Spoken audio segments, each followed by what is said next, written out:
3 minutes ago, the national debt level is at $17,447,645,221. This broken down among our 317 million citizens, each person would have to pay $54,908 a person. This is a huge problem.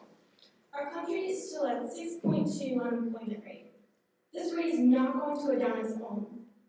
Our current participation in the global market does nothing but hurt our economy and destroy American jobs. We need to implement a plan that brings jobs back to America and puts money in our local economy. I propose we solve this problem of unemployment and debt. The U.S. government needs to implement a policy where all companies must buy American, only buy American goods. Now I'm going to break down the problem of being a participant in the global economy, starting with the initial problem of human rights.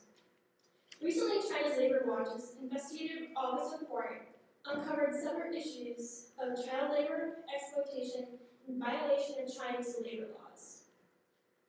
This all occurred within a U.S. Samsung factory. The undercover investigators found that student workers constitute 80% of labor force and work under the same conditions as adult workers, but only paid 70% of wages. There is discrimination based on sex, age, as well as excessive work time, legal problems with contract, problems with the reward and punishment system, no time for breaks or meals. The U.S. cannot support these inhumane practices that hire workers at a slave labor wage. As a world leader in human rights, the U.S. cannot continue to be part of this. By bringing manufacturing back to the United States, we will not be financially supporting this inhumane practice of sweatshop labor. As well as human rights, the Buy America brand has great advertising and marketing appeal. Americans are willing to pay more for products made in America, and it even found that Chinese consumers were also willing to pay more for American goods. Many argue that politicians won't listen to us. Well, let's make them listen to us. By bringing factories and jobs back to the U.S., we elicit more support from politicians and bring their interests back to the United States. We make them have a financial motive to invest in our people and American home soil companies. They will be more willing to invest in building projects and hiring workers and communities within the United States. Rather than being concerned with the Asian market docket, public officials will be more invested in us, in America. Also, China is not reliable. China is becoming less attractive as a manufacturer due to its rapidly rising worker wages, declining workforce, and gradual increase of Chinese currency value. The U.S. is more attractive as a labor hub due to our depressed labor market and faltering worker wages. You might argue that the U.S. is more expensive, but by 2015, the manufacturing costs in China will be the same as here. Long-term costs here, people. Why would we invest in China, who continuously gives us inferior products that often get recalled or fall apart? And by 2015, China won't even be cheap as a manufacturer. That leaves us with low-quality goods at the same manufacturing costs in the U.S. goods. Buying American is a long-term solution. While the products may be cheap, we get what we pay for. You get clothes that don't fit or fall apart, toys that choke or strangle children, cribs that even kill children, household items that don't work, that cause fires, or even tainted food. The U.S. Consumer Protection Safety Commission provides a list of monthly list of products that have been recalled. 90% of which come from China. Also, we need to maintain our independence. We cannot be reliant upon foreign nations to supply our goods, especially when it comes to military goods, such as tanks, fighter jets, submarines, and fuel. We need to be producing renewable energy by ourselves. We need our own supply of earth minerals and manufacturing, critical to national defense. Relying on other countries leaves us hostages to their policies. Their interests and ideologies may run counter to our own. Also, people love American goods. American brands such as Levi's have a good feel association and have the power to rise above politics. While people may not agree with our policies, they adapt our culture. Look at the success of large American corporations such as McDonald's and Coca-Cola. There really is a global demand for American products. Also, manufacturing supports the local economy. A dollar spent in a local business translates to 45 cents locals invested locally rather than 15 cents if purchased overseas by large corporations. Manufacturing is very important to the American economy. In 2000, 17 million Americans working in manufacturing, there are now less than 12 million. Our factory floors used to be full of workers and products coming off the conveyor belt. Manufacturing maintains our standard of living and creates the basis for the middle class. Manufacturing in the U.S. creates jobs and a basis for the middle class, which is 12 million Americans. Bringing manufacturing back to the U.S. also contributes to the emergence of other professions, such as production, handling, shipping, finance, law, transportation, technology, and marketing. This multiplying effect of manufacturing greatly contributes to the job creation in the U.S. Manufacturing is also an incubator for technology and science, where innovative ideas can be tested. Foreign goods destroy the U.S. economy. If we don't support the U.S. worker, the U.S. economy is going to die off. We currently have a trade deficit of $558 billion, 7 times larger than any other economy. If those businesses stayed in this country, we would have received their taxes back into our economy to support local businesses and services. Why are we going to keep investing in foreign markets when we have lost tens of thousands of businesses to Asian markets who just sell us unreliable, cheap goods? Ever think why the goods are so cheap? Because it's illegal to pay slave labor rates. This is possible because the U.S. is gaining access to more cheap materials, and our manufacturing is growing ahead of other nations. New products such as the Model X, Google Glass, and Nexus computers prove that America has the ability to produce successful products. The national trade deficit would be reduced worldwide as labor shortages in China hit low and cause Chinese factories to drive up low wages and force factories to improve living conditions, labor activism, and rights. We should be able to identify American goods easier. A complaint is that the AALA, the automotive means of identifying goods, is faulty. If we switch to a Dubois method that addresses weaknesses by broadening factors to determine country of origin, this new model will allow us to determine goods which are made in America and which are foreign. To summarize, buying American would bring profits back to the U.S. and would allow politicians, CEOs, and most importantly, the American people to invest back into our own economy. Manufacturing will bring taxes, jobs, will eliminate our debt, therefore vastly improving the debt of the world. We will eliminate human rights violations and allow Americans to invest back in ourselves. We deserve it. We're at the forefront of science and determined to be a manufacturing empire once again. Buying cheap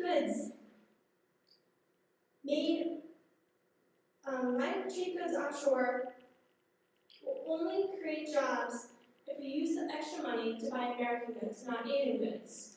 Many argue that if we buy cheap goods, this will help our economy, and it's more logical if we buy these cheap goods. However, half the time, we're not investing back into our own country, we're investing back in Asia.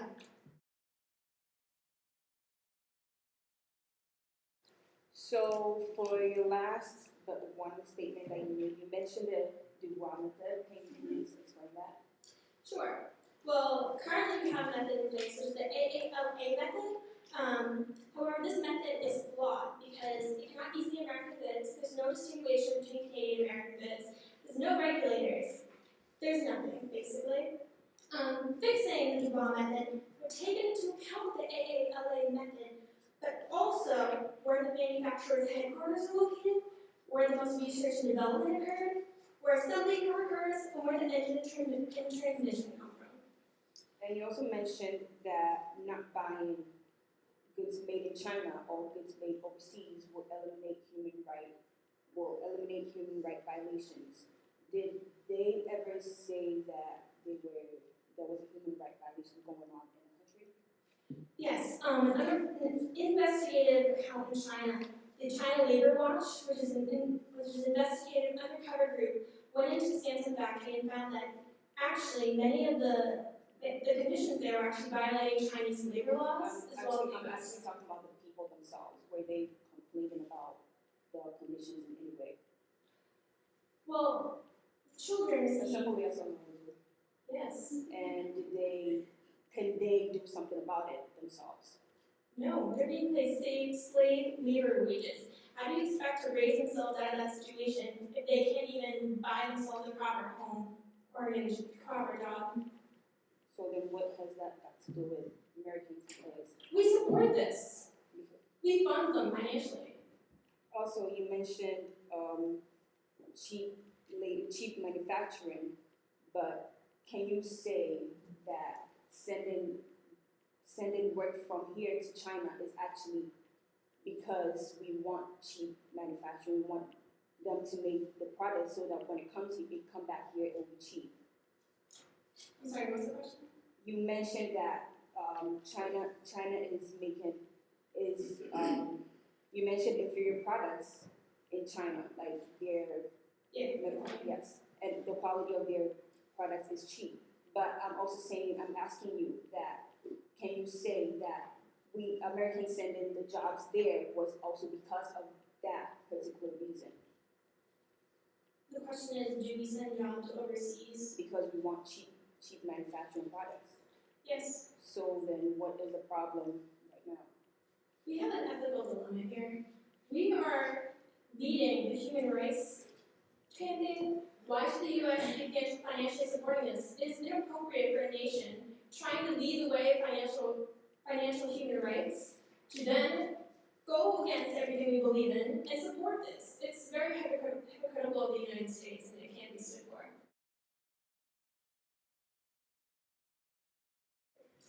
I was responding to the Oversight plan to institute a policy wherein all companies with federal contracts must buy American.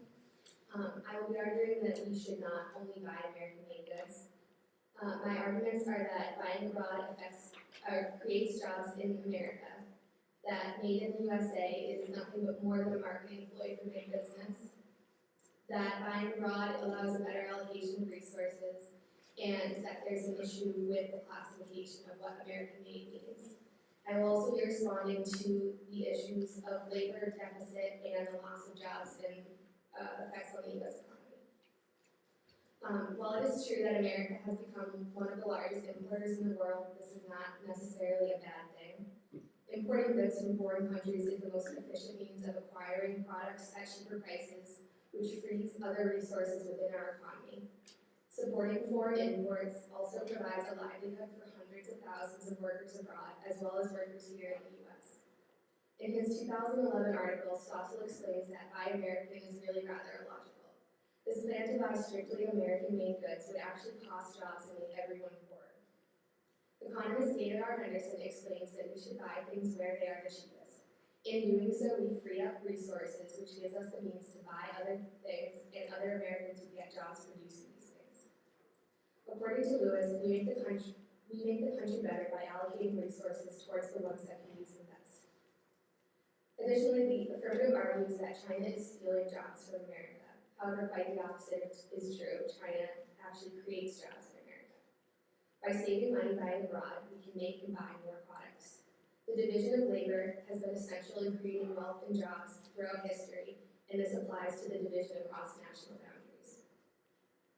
In his 2011 article, Faizun Chen says that with millions of Chinese working really hard to supply us with everything from Christmas ornaments to iPhones and enabling our companies to provide thousands of high-paying jobs in America, we should be thankful. He notes that buying from China is in fact buying American, meaning that a large portion of what is paid for the products is actually going to fellow Americans.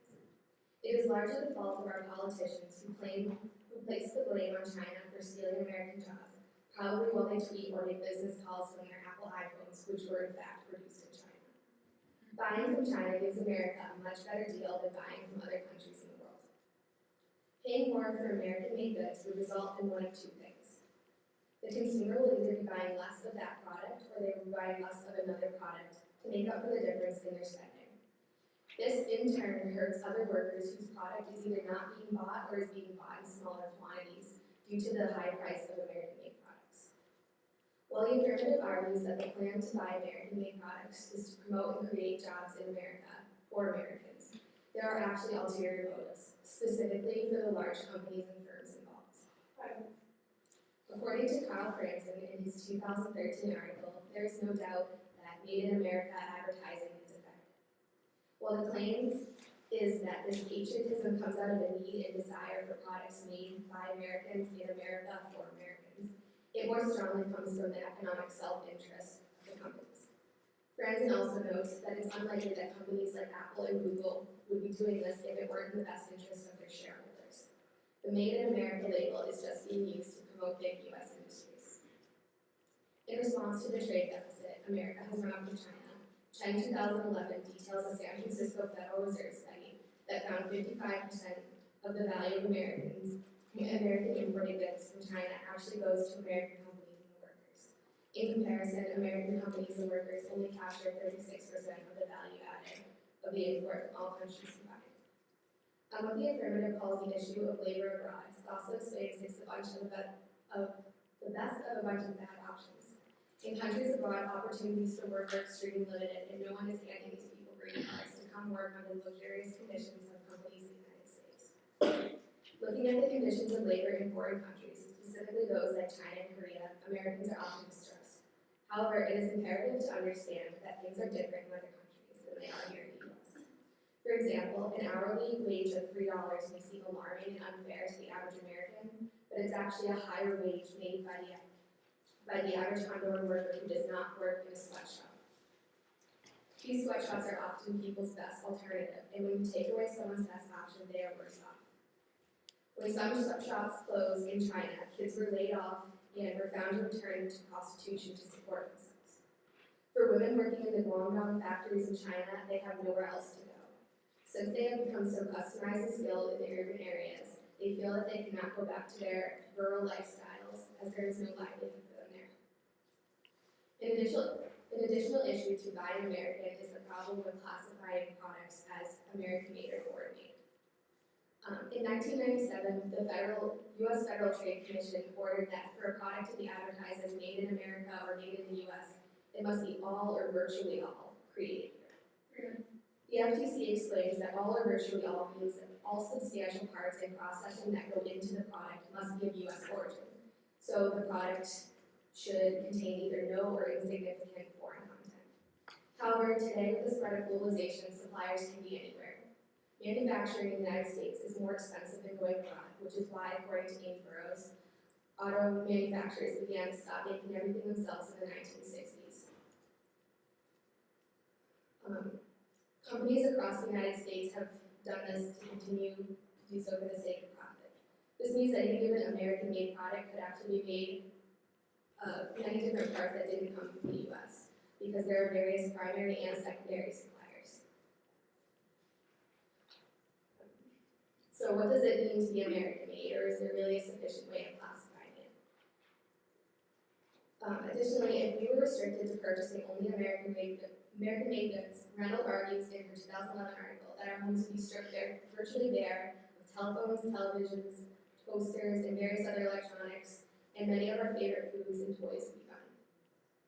In fact, it is a fact that we Americans could not survive a day without using a China-made product. Computers, cell phones, Gap clothing, Nike sportswear, and various other products used every day are all produced in China, although they are largely from American-based companies. China makes it possible for those companies to reward their shareholders. If the affirmative's plan to buy strictly American-made goods is adopted, our economy will not improve, but will actually go into decline. It is unnecessary to institute a plan that limits where American consumers can receive their products from. According to Ford, the factories of the future have more machines and fewer workers. Therefore, creating jobs in America would not work in the future because the workers will be replaced by machines. So if this plan were to be established, not only would jobs be taken away from workers abroad, who would then lose their source of livelihood, but it would also not even be successful in creating jobs in America. According to Lewis 2011, when you spend more on an equivalent product simply because it's made in America, you're wasting your money and supporting an inefficient manufacturer. The founder and CEO of Fisher Investments, Ken Fisher, said, "I understand the well-intentioned view, but doing so would be terrible for America."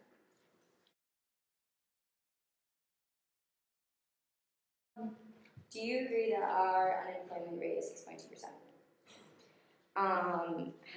What is the basic solution of how you think that we should solve that? And don't think there is a basic way to solve If you could that. just do, what unemployment, how do you increase unemployment? Create jobs. So how is it possible to solve, or how is it possible to create jobs when we're outsourcing millions of jobs overseas? Because while we outsource the jobs, the products created by outsourcing provide jobs in America. But don't you agree that we both read that majority of the money goes back to the shareholders? Which are American based. But So that, yes, it goes back to them, but the shareholders are in America. There are Chinese shareholders that make a profit off of America's big business. okay, you think that's going to the hands of all the citizens? No, but it's going to Americans. All right. Well, also, you brought up that,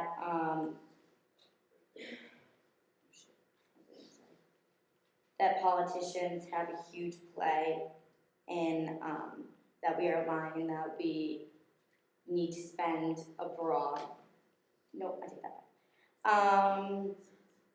Okay, one of your last arguments was about how our economy is going to be taken over by machines, but don't you agree that what we also read that manufacturing supplies millions of jobs? Yes. And so do you think that if we keep doing high-tech things across, how is that going to benefit our economy if manufacturing is one of the leaders growing fields and could supply millions of jobs? Manufacturing would supply the jobs, but for manufacturing in America, it's becoming necessary to have education, 4-year degrees for manufacturing jobs, so it's not going to be just like anybody could get one of these jobs. So while it would create jobs, in the ideal world, it wouldn't be jobs that are readily available to all citizens. It would only be available to citizens that have the means of education. Well, also you said that if we buy cheap goods, then we'll have more money to spend over here, like our citizens. But do you know someone who has ever been unemployed since there's an employment rate of 6%? So if they had extra money, what do you think that they'd be doing with that? You think that they'd be going out and buying like high-tech goods and cheap goods from China? Or do you think that they'd be trying to restore their debt that they've been in, their mortgages and their other things that they have to focus on? I mean, I hope they would be restoring their debt, but So then don't you agree that Americans would be focusing on that more than like buying the cheap goods and stimulating our economy more? I feel like that would kind of be like, it wouldn't really work.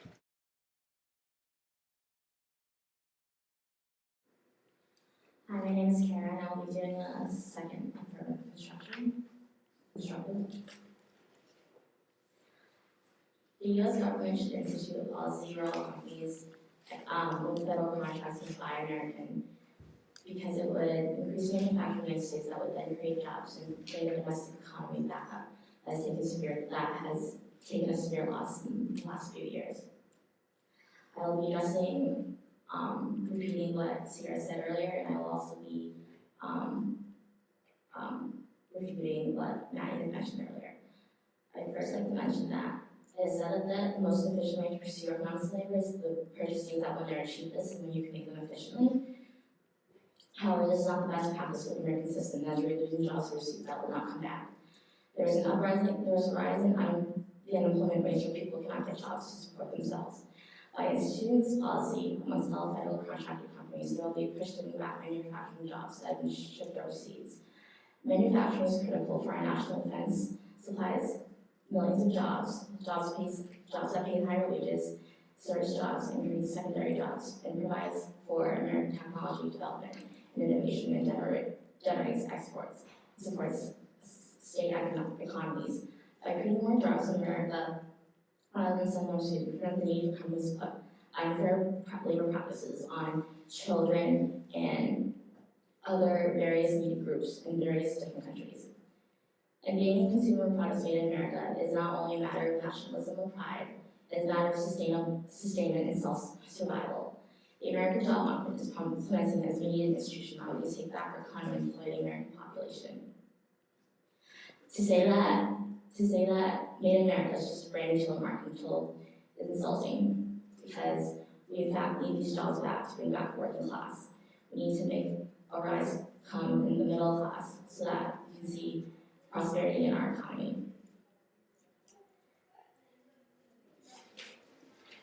Manufacturing wages and benefits are approximately 25 to 50% higher in non-manufacturing jobs.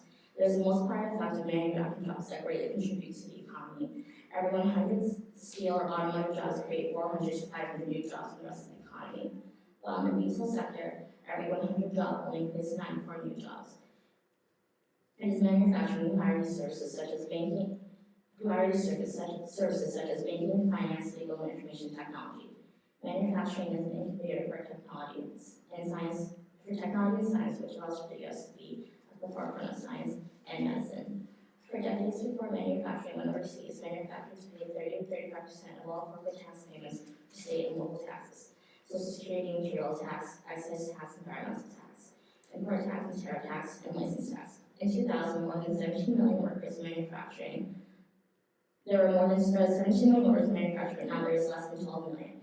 We have a trade balance more than 7 times larger than any other nation on Earth, and a deficit of $295.5 billion. In 2011, our trade deficit with China was 28 times larger than what it was back in 1990, and 49,000 times larger in 1985.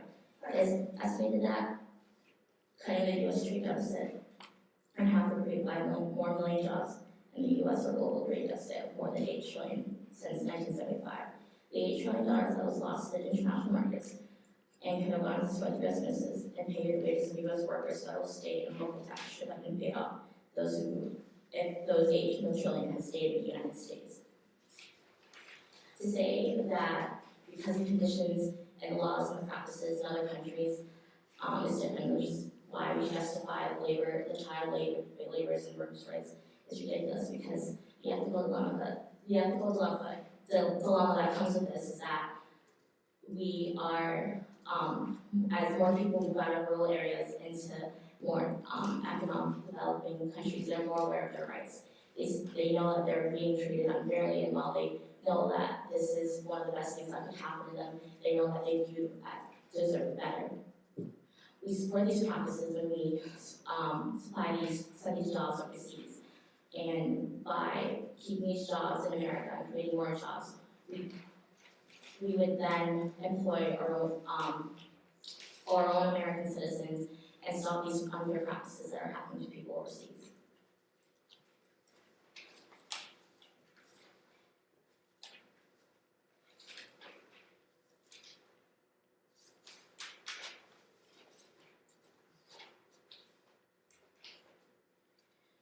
To say that China creates jobs,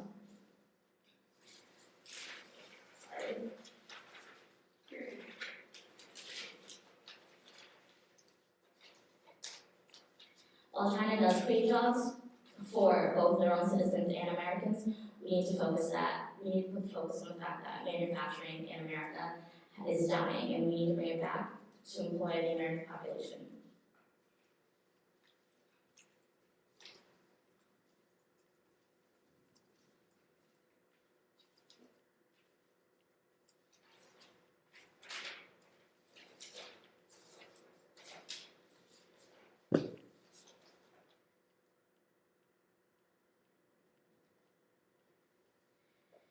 There's not only an interest in just buying American-made products, but there's also not an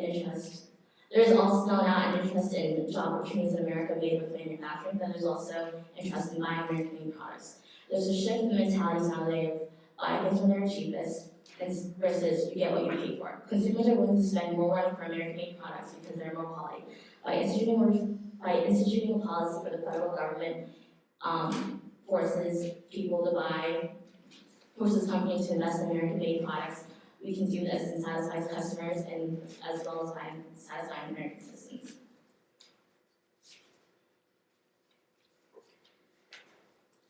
America is the best place to do business. Companies that choose America that are supported by politicians, since half their districts make constituents happy. Having arms and armies producing designing United States products forces our national security. Moving more goods into American manufactured protests the sovereign country. As other nations climb global prominence or reliance, global prominence, our alliance becomes a problem to national security.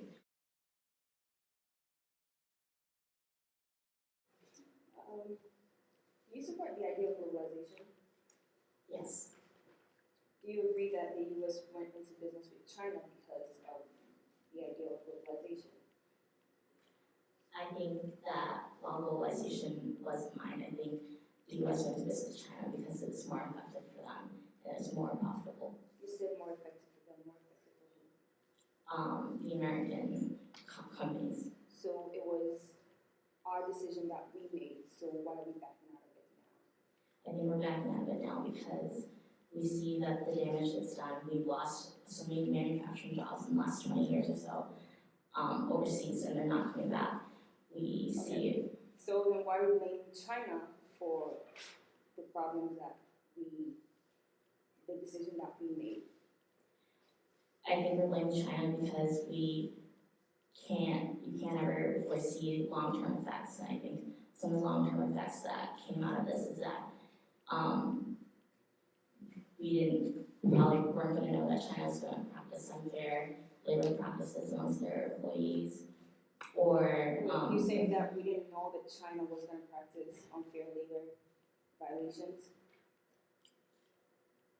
I don't know. You mentioned technology advancement in your speech. Do you agree that U.S. is actually advancing in technology as of today? Yes. And do you also agree that if we create jobs here, that the technology advancement is also going to take place of the businesses that we're doing, like replace people with machines? I don't think they necessarily have to replace people with machines. Have you ever been to let's say, a grocery store where we have a self-checkout line, where you can just do it by yourself without having anybody help you with it? Yes. Okay. And you also mentioned the idea of nationalism. Can you say that there are other ways of showing nationalism rather than just having jobs? I think there are other ways to show nationalism, but I think when we live in an economic-based, money-making type of society, that you can get more of your nationalism out of economics.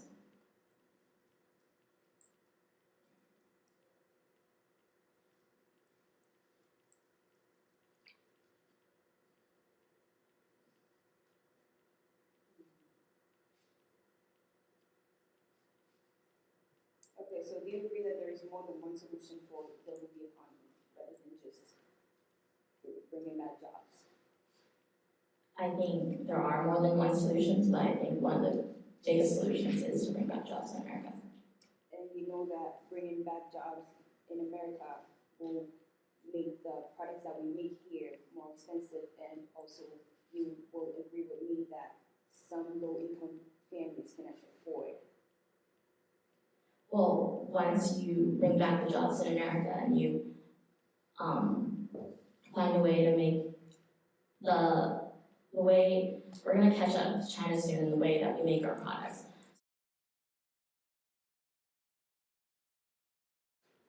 My name is Rhode, and I will be presenting the second and constructive. I will first start by defending the points that the previous constructive addressed. Buying American made is purely for big business and a pure marketing ploy. The second point I'll be defending is that what does it mean to be American made, and is anything really American made anymore in this age of globalization? The third is we will put a serious limit on our products and resources here in America. And the fourth is while the affirmative argues that we are reducing our jobs by importing foreign goods, I will argue that we are actually creating jobs here in America. Big business is clearly, they clearly understand how they can manipulate American minds into thinking that they should consume certain products. Basically, Made in America is a bandwagon that these big companies are hopping on. and they think that they're gonna make more money, by saying that these products are made in America, therefore they're better quality, but it's simply a manipulation factor. In the Made in America 2.0 article, 80% of 5,000 consumers were willing to pay more for products made in America. That means that these marketing minds are gonna take that and simply use that in their favor.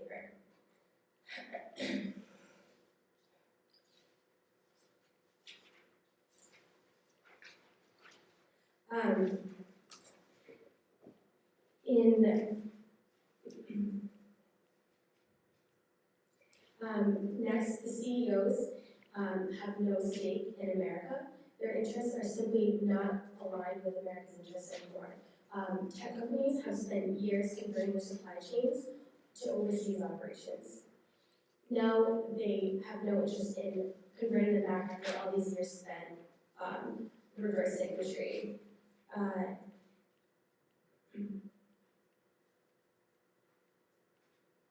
In the Made in America 2.0 article, it brings up the idea of the Mac Pro and Moto X that have been promoted that are made in America.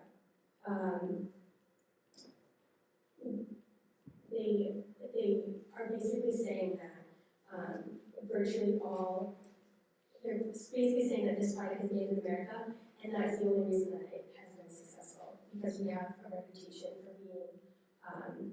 for being a reliable production country. But in actuality, this is limiting our products. Chen uses the example that if a man in his article wants to spend Christmas without anything made in China, he will have to tear down his whole house and close all his restaurants, because everything virtually comes from the Chinese market. The United States is currently, as we know, the world's largest exporter. China is currently the largest exporter. That means electronics, toys, foods, they would all become limited. We'd significantly be having to rely on Hawaii for tropical crops, and they would become extremely expensive to us. A complete end-to-piece imports from China would actually hurt the U.S. economy, because consumers and domestic companies would lose access to those cheap goods.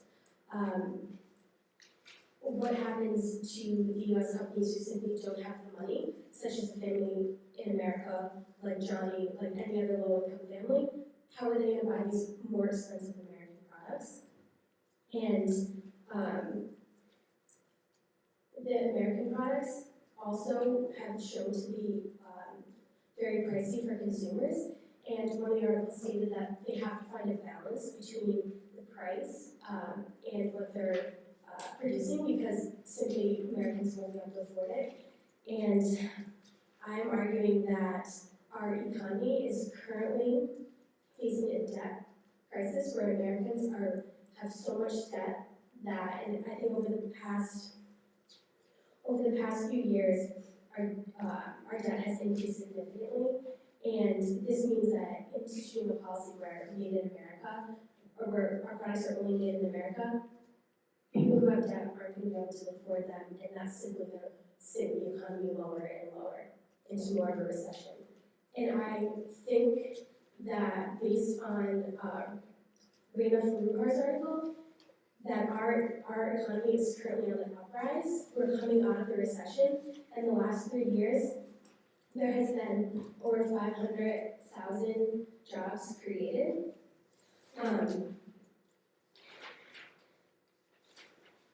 And simply, if we implement this policy, the job market would significantly be reduced.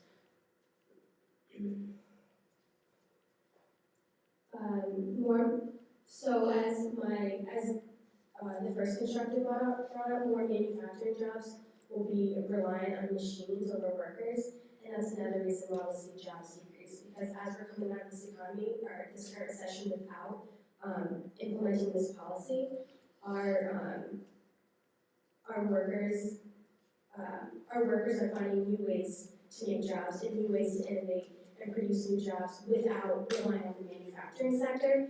And the manufacturing sector is only going to bring in jobs that are going to mostly be relying on machines. And the article said that manufacturing is coming back, but nowhere near what it used to be.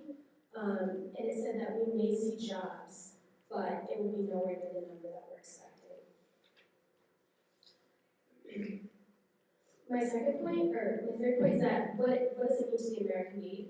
With globalization and suppliers everywhere, thousands of primary and secondary suppliers have a hand in creating those parts. So the argument on nationalism and that buying American supports nationalism, I think is flawed, because what about the anti-Americans and the people who don't truly support our country? The anti-Americans have found in research to feel more negative towards these products and refuse to buy them as a way of dealing with their inner conflict towards the nation. And as you know, our nation is currently facing a lot of conflict.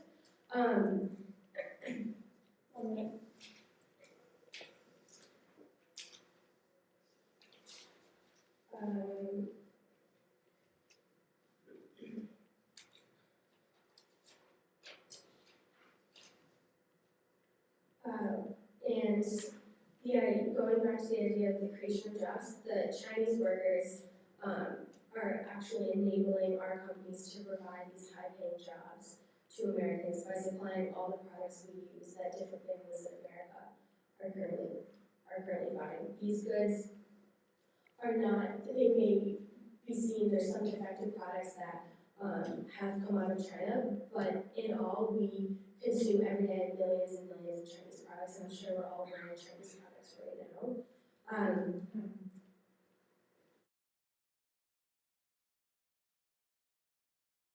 So the first thing that I was going to question is, in the beginning of the argument, you said that we would not buy American goods. Oh, in the 5,000 study, you said that 80% of the people would pay when they were surveyed, right? Yes. But then after that, you said that we would not buy American goods because people wouldn't afford them.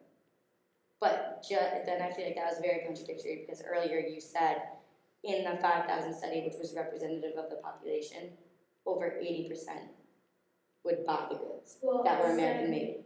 My point was that 80% of 5,000 consumers are willing to pay for the products.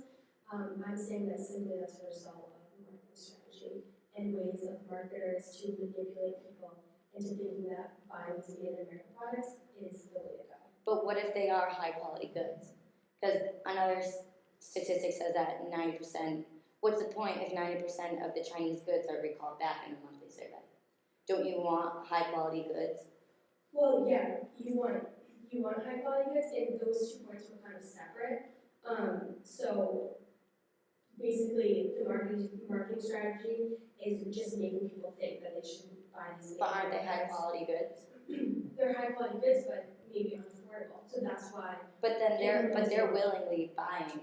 They're gonna willingly buy. It's not like you have to buy this. They said that before all American made, they would willingly buy American made goods. Well, the article wasn't specific on the details of the survey, or really, there wasn't much detail about what they asked, anything about it. So really, we're not sure what these people asked in the survey. We're not sure if they were saying certain things to deter them and say maybe, oh, that is the way to go for these people to want to buy these American products. Okay. And also you said that manufacturing was not gonna create jobs because it's just not like what we do now. It's just way different, basically. But in like most of the resources that we saw, manufacturing is like one of the huge solvencies. Like it says, because of manufacturing, you get higher paid wages, about 25 to 50% higher. Mm-hmm. What's your question? So, but you said that manufacturing will not work. It would not bring back jobs. Well, manufacturing is evolved, as it said in the article, to a new era. So if we bring back the Made in America policy and fully rely on manufacturing jobs, we can't be sure that they're going to be the same jobs that they were in 1980, 1970. These jobs, with the increase in technology of our country, our research and design is one of the main animals of our country. We research and design, we improve technology. But wouldn't high-tech manufacturing, like implementing both high technologies and manufacturing, wouldn't that create millions of jobs? Not if machines take over.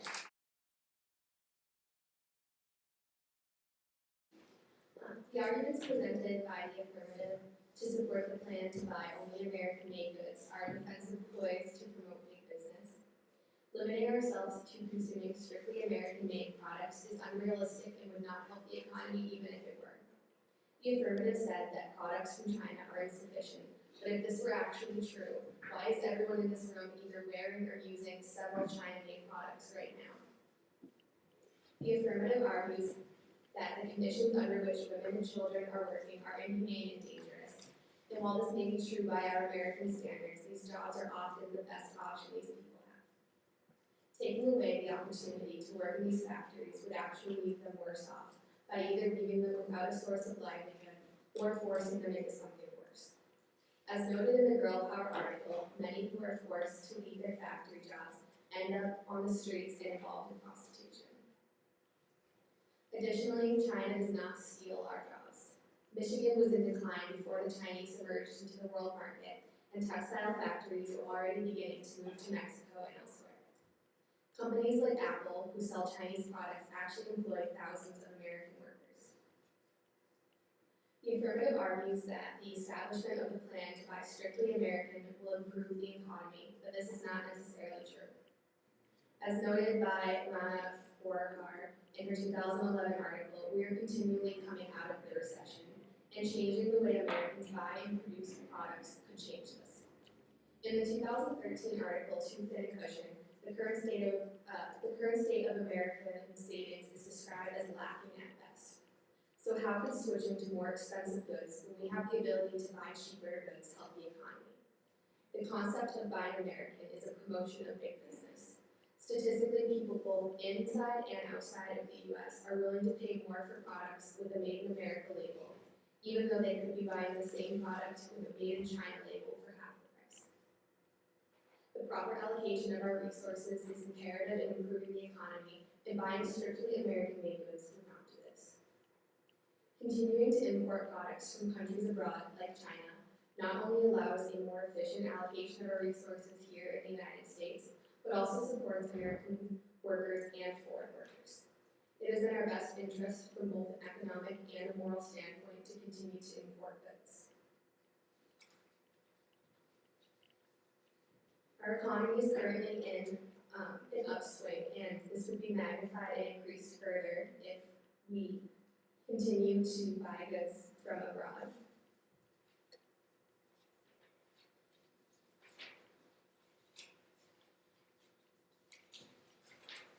Boosting consumption increases demand and jumpstarts recovery, and buying products that are affordable and accessible is the best way of doing this.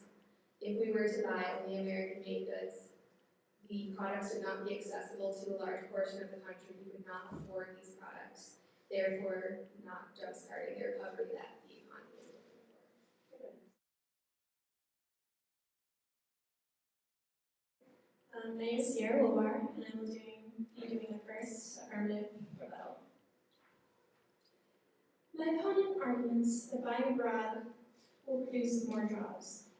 However, we lose 500,000 American jobs a year, 50,000 manufacturing jobs a month since China joined the World Trade Organization in 2000. China is not a country we can rely upon. China is becoming less attractive as a manufacturer. Its wages are rising, it has a declining workforce, and its increase in Chinese currency value is making their economy so unstable. How can we rely on this country for our future? U.S. is a place we should invest in. The U.S. is becoming more attractive as a labor hub due to our depressed labor market and faltering worker wages. My opponent also argues that acquiring products at a cheaper rate is not bad. This is absolutely bad, because we will only gain money if that extra money is invested back in America. My opponent argues that we need cheaper goods so we can use those resources to buy other things. However, that argument is illogical because chances are they're using that extra money to buy more goods from China, not investing back in us, investing it back overseas. Also, they argue it's cheaper, but by 2015, China won't even be as cheap as a manufacturer. That leaves us with low-quality goods at the same manufacturing costs in the United States. The long-term solution is buying American. Also, they brought into the issue of the division of labor and globalization, how we have to just accept how our world, suppliers are everywhere, we should just accept this. Even on the cross-sex, they mentioned, do you believe in globalization? Do you think it's real? Why should we accept the effects of globalization have to take a toll on the workers? Why do we have to be supportive that 80% of workers are children and pay 70% of wages? Why should the U.S. be supporting this? If we're leading the world in human rights as a superpower, we cannot support this. This is clearly an unethical decision. I would also argue that this is just the best of bad options. This was also brought up in the process. They brought up the statistic that in Honduras, workers are paid $3.10 when the local manufacturers may only pay them $2. And they said, well, guys, it's not really that bad. It may look bad to us, but not them. Why should we stand for this? Why should we stand for our international brothers and sisters to be treated less? If we're going to treat them with kindness, with paying them wages, we should not support this. We cannot keep supporting these inhumane practices, paying them. It's inhumane.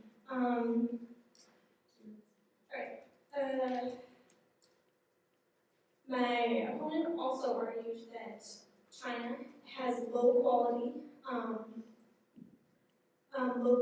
at the same price.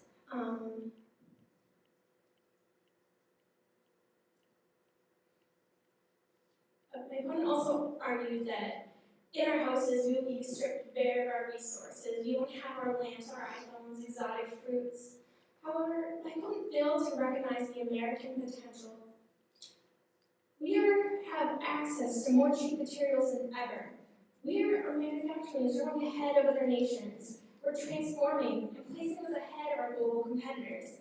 Our new products such as the Moto X, Google Glass, and Nexus computers prove that America has the ability to be successful in markets. The national trade deficiency would be also reduced, as labor shortages in China hit a low and caused China to drive up wages. My opponent argues that our economy is in decline while wasting our time and money. We need to stop pretending robots are taking our jobs. We are losing jobs because they're shipping them to China, not because it's the age of technology. And if you do argue that it's the age of technology, then we should be welcoming science and innovation in the United States. Our technology of the Nexus, the Moto X, Google Glass, and Nexus computers prove that we can bring this science and technology and the so-called age of innovation back to us. There's no need to keep putting that in the hands of the Chinese, who we can't rely upon, especially when it comes to technology such as military technology and renewable resources. We have to become an independent nation and invest in us. You have to invest in America. Thank you. So I will be addressing all the points that the affirmative side brought up in their last speech. To begin with, the affirmative side brought up that we will be able to create jobs here in America through the policy of buying only American-made products. But in reality, we are saving money by going abroad and buying these cheaper products. So we buy these cheaper products abroad. That money that would be saved by buying the cheaper products, we then can allocate to different resources to then increase jobs in the United States. For example, Fruhar's argument is that in the last 3 years, 500,000 jobs have been created. I would argue that that is a result of us saving our money by going abroad to buy these cheap products in China. Thus, we are actually profiting in our job market and in our overall economy. We can't let our companies only buy or only purchase American-made products that are more expensive. Right now, people in America are in debt. We don't have the means of buying these products that are so much more expensive than these Chinese-made products. The affirmative side brought up that we will be stripped of all, or revoked my argument that we will be stripped of all our resources. We will be stripped of all our resources. We don't have anything. We haven't produced. We haven't been a major importer. We haven't been a major producer. We've been a major importer. We don't have the means to produce all these goods like China does. And that brings me to the moral argument standpoint. Is sweatshops the best of bad options? And they brought up that treatment is less. I don't know if less is really what should be used because standards of living here in America are high. We kind of like float in the sky. If you compare us to Honduras, you have to look at the standard of living. Of course, the wages are going to be lower in Honduras. They're a developing country. They are not the developed country that we are in America today. So yes, by paying people in sweatshops $3.10 an hour over other Honduras making less than $2 an hour, I would say that is the best means for them. That is the best means for them to make a living for themselves, and that is the best option for their well-being. If you take away their best of bad option, which may be sweatshops and maybe something else, then they might turn to prostitution. That's also a bad option, but that's the way that their country is run. Why stand for this? Because we're the United States of America. We can't determine how other people live. Yes, we do promote our values of freedom, human rights, liberty. We promote those with our own citizens in America. And it doesn't mean that we can force other people to live as highly as we do, give their citizens as high minimum wages as we give Americans. I would also like to bring up the point of the Google's Nexus Q, and how that was produced by Google, a very powerful company in America. And the article,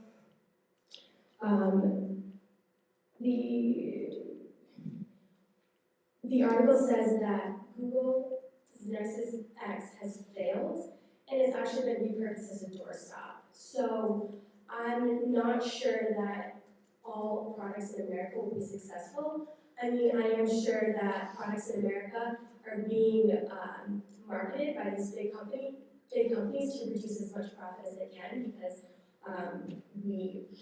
that's our main goal for big companies, is to be as profitable as possible.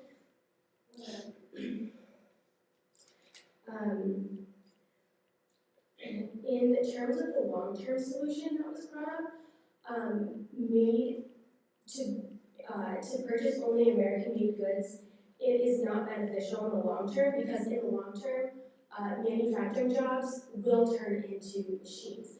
I mean, look at it now. We're keep on increasing our technology. We hardly talk to each other without texting someone from across the room. So basically, these machines will overtake our jobs, and you'll see the majority of machines in big manufacturing sites with few workers. So that is not in any way going to produce jobs. What we need to do is we need to save money overseas and invest the money that we save here in America, and we need to bring that back and form new jobs, new forms of jobs, as we have been doing, and the through our article states. And lastly,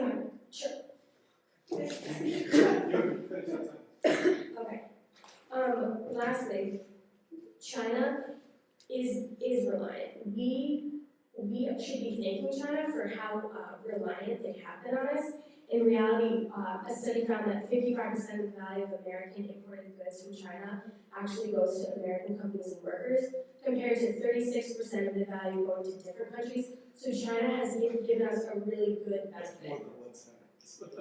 Well, I just want to finish. Okay. Wait, no, when the time stops, you finish the sentence. In one last sentence. China makes it possible. China does make it possible for American companies to reward their shareholders. If we didn't have these Chinese companies, we wouldn't be able to reward our Get shareholders. the hell off.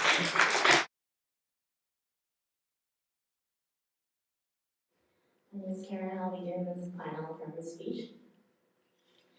The opposition argues that we save more money when we send jobs abroad we save more money when we send jobs because of cheaper products and cheaper labor, and that when we save the money, it gets invested more to our economy.